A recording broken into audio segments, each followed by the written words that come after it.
So I took off recording on this Boss BR800, and it's got 64 virtual channels, 8 tracks, 4 mono, 2 stereo, and then a master track, but you can make as many tracks as you want, loop over it.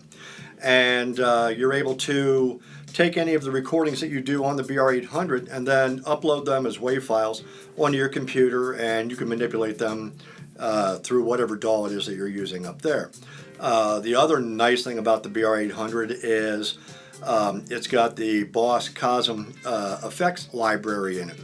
It's got many guitar effects, bass emulators, acoustic guitar emulators, vocal emulators, and so I used it quite extensively for guitar effects and learned how to start doing vocals through it as well. Now, for at least a year, I recorded only into the BR800 and then would transfer from the BR800 up to the computer. Well, it got to a stage where I wanted to get a little more sophisticated than that. I wanted to be able to add different instruments and pianos and things of that nature.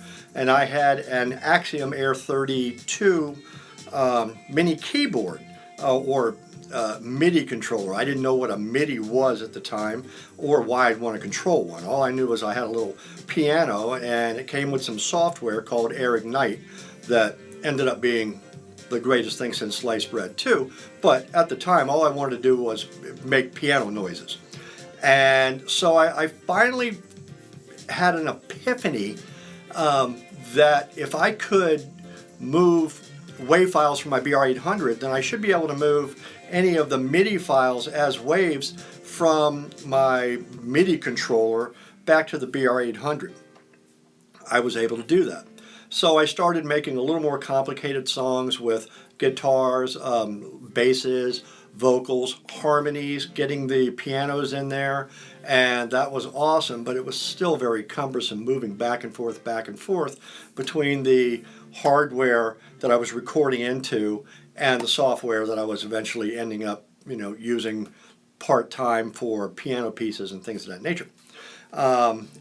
One day, while I was recording, I actually made a mistake and discovered while I was in the Air Ignite program, I was making a WAV file, or I had transferred a WAV file, some sort of thing like that, and I noticed that the light bar on one of the sliders was moving and I wasn't playing anything.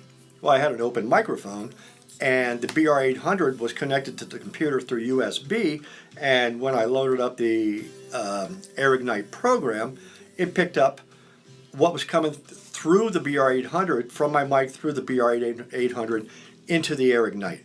And lo and behold, I figured out, well, I can sing directly through this into this program. I don't have to be moving things back and forth. And that led to, well, let's see if I can plug the guitar and have the guitar go straight through the BR800 into the software program as well. It did. So no latency issues, no popping, hissing, any of those sort of things. So quite by accident, that really took me off on recording and writing songs and having the hardware and software set up to do that in an efficient and musical way. So now the BR800, I still use it exclusively, but I use it only as an interface. I use all the effects on it, so I'll run my guitar through there and I'll get my phases and flangers and clean amps and things of that nature.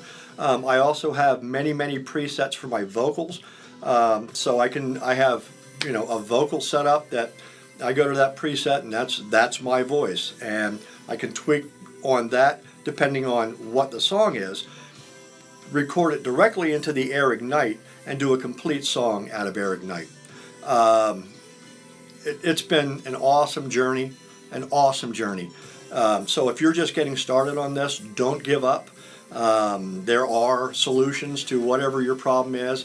My goal was going into this that I wouldn't spend more than $1,000 on my musical instruments and studio equipment, and that was 2013. That's 3 years ago. I might have $2,000 in everything, and that's computer upgrades, that's new instruments, that's another keyboard setup, things I probably don't even need, just want. But you can have a decent studio, you can make decent songs, and that's what this series of videos is really going to be all about, that you can do it. Keep trying.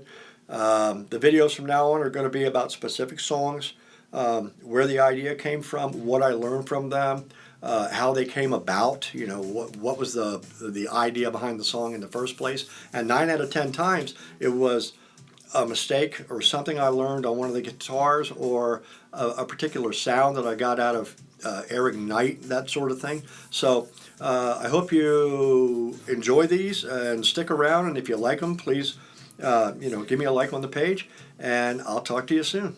Jim Gear, jimmygear.com.